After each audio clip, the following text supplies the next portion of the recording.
I'm going to show you how to take data from a survey like this, a Likert survey, and put it into an Excel spreadsheet and then into an SPS data file.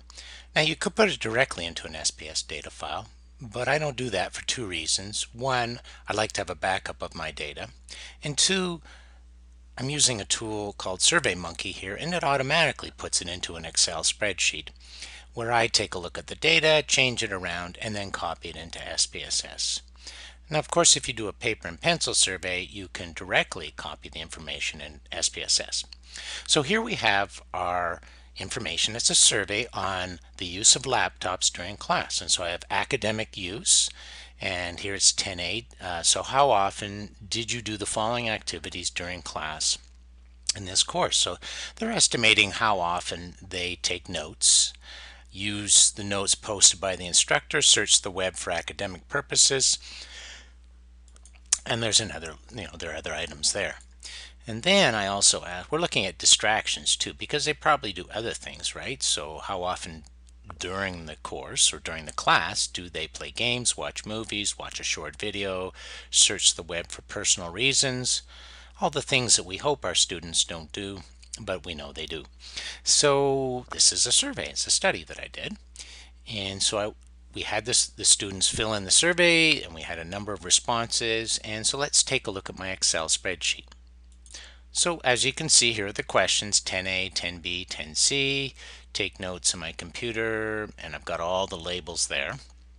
I'm just going to switch to the actual data here, and notice I have my data. And so ID, this is the person, and I always have an ID, so identification. So person 1, they looked at their interest in the course, the gender, computer comfort level, hours per day, and then remember there's 10A, so the possibilities are never, rarely, sometimes, frequently, or very frequently.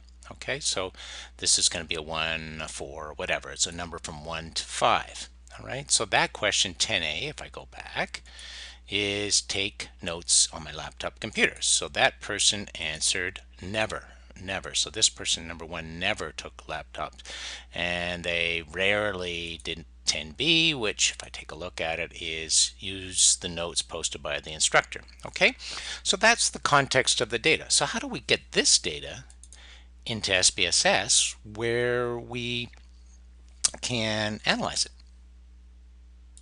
Well, here is SPSS. I've opened it up and I've said type in data. I selected that option, and I can have two views, data view and variable view. Right now there are no variables. Variables are places to store the information.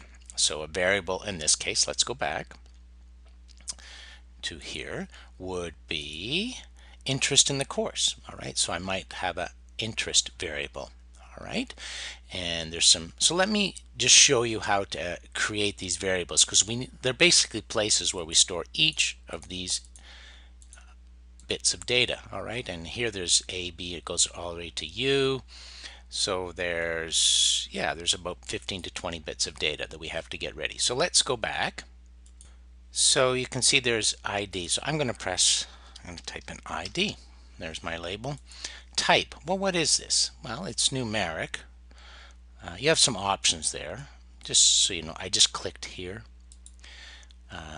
It's not a date or anything, so it's numeric. And what's the width? Well, I think it's 3 is the max for me. And there's 0 decimal places. And I'm just going to click OK. So that's ready. And what are we going to put here for a label? I can just put a label the way it's going to, so I'm going to double click on it.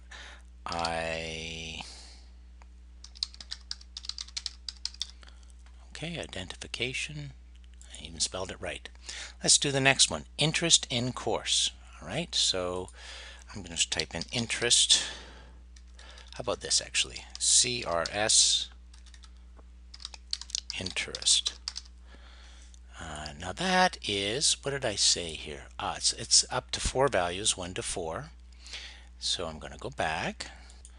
So I determined it's up to 4 values, so I'm going to press numeric.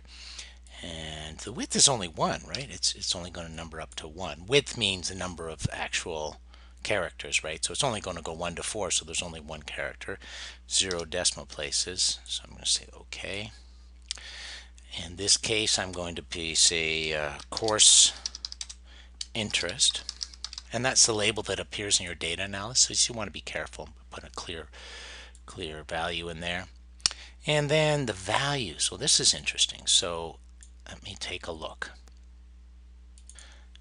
So what do I have? I have not at all interested, somewhat interested, interested, and very interested. All right, so let's go back. So the value 1 is not at all interested. I'm going to add that. 2 is somewhat interested. Might as well spell it right. So what happens is the value, when it's 2, it actually, when you're summarizing it, it'll put 2 and then a frequency, somewhat interested. So we know what that value is when it gets analyzed. 3 was interested, I believe. And 4 is very interested. Okay, so whoopsie daisy, what did I do? Add. I gotta play add. I just said okay, and now I'm going to say okay, and those are the 4 values. I can edit them anytime I want. Go back.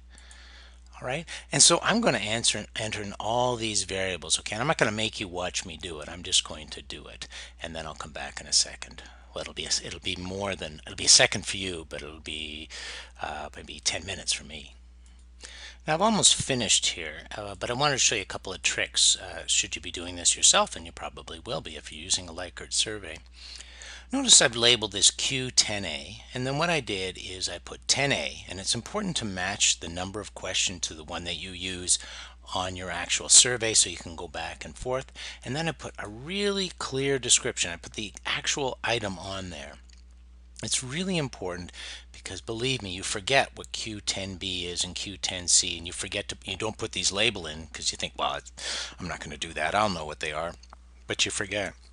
And it makes data analysis twice as hard.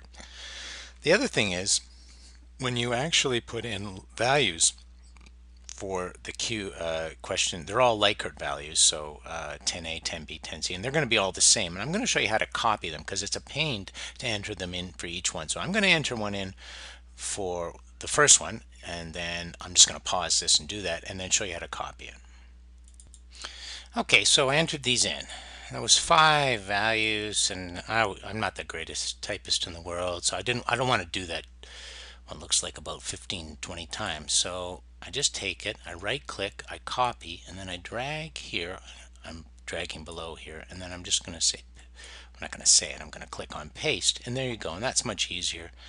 And so now I have a place for all my data. So let me show you here. I probably didn't show you clearly enough. I'm in variable mode right now. I'm looking at the actual places where the data is going to be sorted, and then I am going to go to data view, and you can see that there's a column for each of these data points. Okay, so I'm ready to actually put my data in, and that's what I'm going to do. I'm going to copy it from Excel, and I'm just going to copy it right in directly. So here we go. I'm going to go to data view, and I'm going to go to Excel. I'm going to select this and go all the way, there we go, down there, and then I'm going to drag, and I'm dragging down. You can't see it, but I'm going right down to the bottom, and there we are, 157 items. I'm going to right click and say copy. Well, I'm saying copy, but I click it. I'm going to go back here, I'm going to click right there, I'm going to right click and paste, and it doesn't take much time at all, and you see it's copied right in there, and there's no unusual data points. So now I have my data set. I'm going to save it. So File, Save As, and notice it's a .sav file. So, and I'm just going to say practice laptop. All right. And that's a file that I'm going to give you guys. You're not even going to have to do all this. I'm such a nice guy. I'm going to give that to you, and then you can practice with that. So where do I want to save it? I'm going to find a place to save it. So I've gone into my SPS area, and this is where I'm going to save it. I'm going to click on Save. And that's the data set that you're going to use. It puts this little output file, which I can close. I'm not going to save it, never save it. And now I'm back to the data file. So you see the variables, right? And now I have the data, and I'm ready to analyze the data.